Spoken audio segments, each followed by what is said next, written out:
دوستوں السلام علیکم۔ تحقیق و جستجو کی قسط نمبر 41 لے کر بندہ آپ کی خدمت میں حاضر ہے۔ کائنات خالق کائنات کا ایک محیر العقول کارنامہ، جس کی توضیح و تشریح خالق نے انسان کے سپرد کر دی کہ اس میں کھلی نشانیاں موجود ہیں، تاکہ ہم کائنات کے مشاہدہ کے ذریعے اس میں موجود کھلی نشانیوں کی مدد سے کائنات کے اسرار و رموز سے واقفیت حاصل کر سکیں۔ خدا نے کائنات کے آغاز و انجام کے متعلق برملا کہہ دیا کہ یہ کائنات میں نے بنائی ہے اور میں اس کا اختتام بھی کروں گا، یعنی قیامت بلکہ یوم الدین بھی قائم کروں گا۔ خالق کائنات نے فرمایا ہے کہ یہ تمام زمین و آسمان پہلے ایک جگہ اکٹھے تھے، پھر ہم نے ان کو علیحدہ علیحدہ کر دیا۔ اولم یر الذین کفروا ان السماوات والارض کانتا رتقا ففتقناہما۔ ترجمہ کچھ یوں ہے کہ اے منکرو، کیا تم نے دیکھا نہیں کہ یہ آسمان اور زمین پہلے ملے ہوئے تھے، پھر ہم نے ان دونوں کو اپنی قدرت سے جدا کیا۔ قرآن کریم کی اس آیت سے بھی بگ بینگ کے وقوع پذیر ہونے کی خبر ملتی ہے۔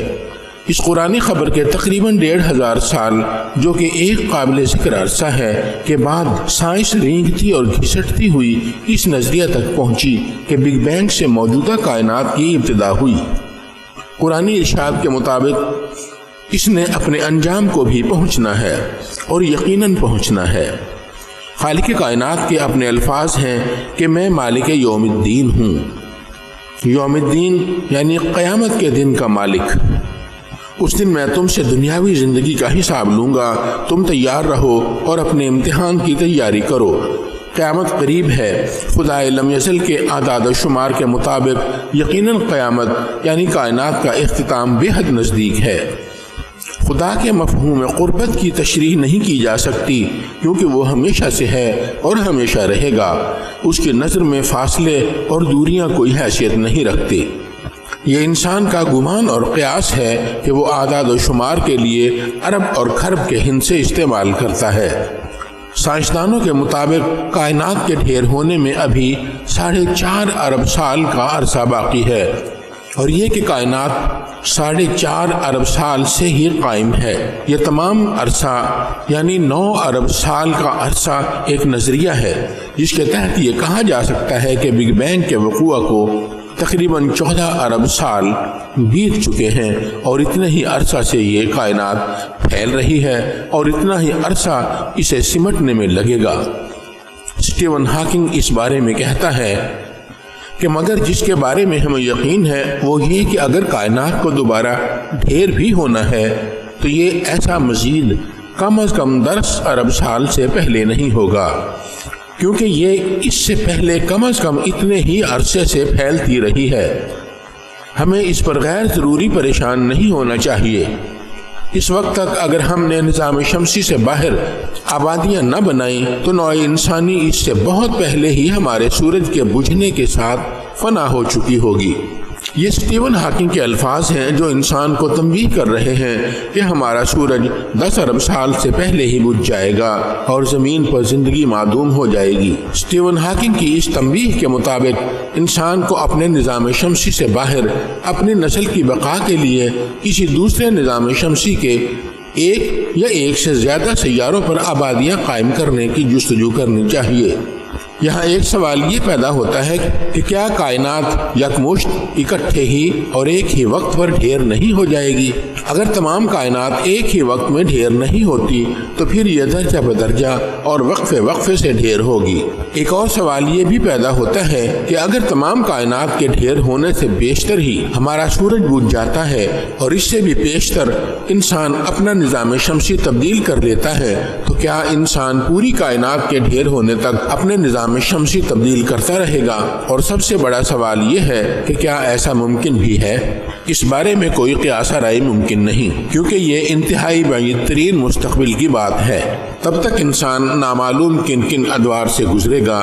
یہ بھی تو ہو سکتا ہے کہ اگر تمام کائنات ایک ہی وقت پر اختتام پذیر نہیں ہوتی تو ممکن ہے ہمارا نظام شمسی سب سے آخر میں ڈھیر ہو، اور اس عرصہ کے دوران اگر ہمارے سورج میں کوئی کمی یا کمزوری واقع ہو تو یہ کسی وجہ سے چارج ہوتا رہے اور اپنی توانائی بحال کرتا رہے، اس بارے میں کچھ نہیں کہا جا سکتا۔ حتمی بات یہی ہے کہ کائنات کو ڈھیر ہونا ہے، یہ کس طرح ڈھیر ہوگی اس بارے میں مختلف خیالات و نظریات پائے جاتے ہیں، لیکن کائنات کے ڈھیر ہونے کی قطعی شکل یعنی یہ کس طرح اختتام پذیر ہوگی اس بات کو کسی طرح بھی بیان نہیں کیا جا سکتا سوائے اس کے کہ قیامت پر یقین کر لیا جائے۔ نیوٹن کے نظریہ کشش ثقل کی روح سے اگر کائنات غیر متحرک ہے تو اسے ایک خاص حد تک پھیلنے کے بعد سمٹنا بھی چاہیے، اور جب تک کشش ثقل کی اجارہ داری رہے اس وقت تک کائنات کو پھیلتے اور سمٹتے رہنا چاہیے۔ جب کشش ثقل ختم ہو جائے تو کائنات کو فوراً ڈھیر ہو جانا چاہیے۔ یہ اصول ایک غیر متحرک کائنات کے لیے ہے۔ اگر کائنات متحرک ہے اور مسلسل پھیل رہی ہے تو کشش ثقل اسے پھیلنے سے کسی طرح بھی روک نہیں سکتی، کیونکہ کشش ثقل لازماً کم ہوتی جائے گی اور اس میں کائنات کے پھیلاؤ کو روکنے کی طاقت نہیں رہے گی۔ اس طرح کائنات کبھی بھی ڈھیر نہیں ہوگی، لیکن کشش ثقل کا تعلق کسی بھی جسم کی کثافت کے ساتھ ہے۔ اگر کائنات کی مجموعی کشش ثقل ایک خاص درجہ سے کم ہے تو یہ کشش ثقل کبھی بھی کائنات کے پھیلاؤ کو نہ روک سکے گی، اور اگر کائنات کی کشش ثقل مجموعی طور پر ایک خاص درجہ سے زیادہ ہے تو یہ کائنات کے کبھی نہ کبھی ڈھیر ہو جانے پر منتج ہوگی، یعنی یہ کائنات کبھی نہ کبھی یقیناً ڈھیر ہو جائے گی۔ سائنسدانوں کا خیال ہے کہ شاید کائنات میں ہر جگہ ایک ایسا اندھا تاریک مادہ یعنی ڈارک میٹر موجود ہے جو اگر کائنات کی مجموعی کشش ثقل میں ایک خاص درجہ تک اضافہ کر دے کہ کائنات کا پھیلاؤ رک جائے تو کائنات ڈھیر ہونے پر مجبور ہو جائے گی۔ یہ تاریک مادہ یعنی ڈارک میٹر ابھی تک تصوراتی ہے، اس کی کائنات میں موجودگی کے شواہد نہیں مل سکے، مگر سائنس اس تاریک مادہ کی خلا میں موجودگی کو خارج از امکان قرار نہیں دیتی۔ سائنسدانوں کی اکثریت کائنات کے کبھی نہ کبھی ڈھیر ہو جانے پر متفق ہے۔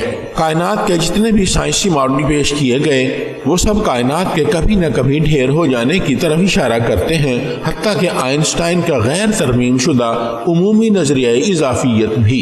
ہر عقیدہ اور ہر مذہب سے تعلق رکھنے والے سائنسدانوں نے کائنات کے قابل اختتام ہونے پر اتفاق کیا، سوائے چند ایک سائنسدانوں کے، مگر بعد میں انہوں نے بھی کائنات کے ڈھیر ہو جانے پر اتفاق کر لیا۔ کائنات میں موجود خالق کی تمام تخلیقات خصوصی اہمیت کے حامل ہیں۔ مشاہدہ کائنات اس امر کی گواہی دیتا ہے کہ جو بنا ہے وہ اختتام پذیر بھی ہوگا۔ خلا میں موجود ہمارے تصورات سے بھی بڑے بڑے بلیک ہولز پائے جاتے ہیں۔ سائنسدانوں کے مطابق یہ وہ ستارے ہیں جو کبھی زندہ تھے مگر اب اپنی توانائیاں کھو چکنے کے بعد یعنی ڈھیر ہو کر انسان کی زبان میں بلیک ہولز کہلانے لگے ہیں۔ ان کی جسامتیں اس قدر بڑی ہیں کہ ہمارے سورج جیسے اربوں سورجوں کی روشنی بھی ان تاریک گڑھوں میں یعنی بلیک ہولز میں گم ہو کر رہ جاتی ہے۔ یہ تاریک یا اندھیرے غار بھی کبھی زندہ اور چمکتے دمکتے اجسام تھے جو کشش ثقل کے باعث ڈھیر یعنی گریویٹیشنل کولیپس ہو گئے اور اب تاریک غاریں یعنی بلیک ہولز بن کر روشنیوں کا شکار کرنے میں مصروف ہیں۔ پہلے کبھی یہ بڑے بڑے جسیم ستارے تھے جنہوں نے اپنی جسامت کی لمبائی چوڑائی زیادہ ہونے کی وجہ سے اپنی توانائی کے ذخائر بھی اتنی ہی تیزی کے ساتھ استعمال کر لیے جتنی بڑی ان کی جسامت تھی۔ اس کا مطلب یہ ہے کہ جو ستارہ جتنا بڑا ہوگا وہ اتنی ہی جلدی ڈھیر بھی ہوگا۔ اس سے یہ نتیجہ بھی برآمد ہوتا ہے کہ ہمارا سورج چونکہ اتنا بڑا نہیں ہے اس لیے یہ کائنات کے دوسرے بڑے بڑے ستاروں کی نسبت دیر سے اپنی توانائی خرچ کرے گا۔ اس سے اس خیال کو بھی تقویت ملتی ہے کہ اگر کائنات درجہ بدرجہ ڈھیر ہوئی تو ہمارا نظام شمسی سب سے آخر میں بجھے گا اور انسان کو دوسرے نظام ہائے شمسی میں آبادیاں قائم کرنے کی ضرورت پیش نہیں آئے گی۔ چونکہ زمین کے مرکز کائنات ہونے کا تصور بھی ابھر کر سامنے آ چکا ہے، اس لیے زمین کے مرکز کائنات ہونے پر یقین کرتے ہوئے کہا جا سکتا ہے کہ مرکز ہمیشہ آخر ہی میں دم توڑتا ہے۔ عزیز دوستو، تحقیق و جستجو کی قسط نمبر 41 یہاں پر ختم ہوئی۔ آئندہ اقساط کے ساتھ انشاءاللہ بہت جلد آپ کی خدمت میں بندہ حاضر ہوگا۔ تب تک کے لیے اجازت دیجیے، اپنا خیال رکھیے گا۔ فی امان اللہ۔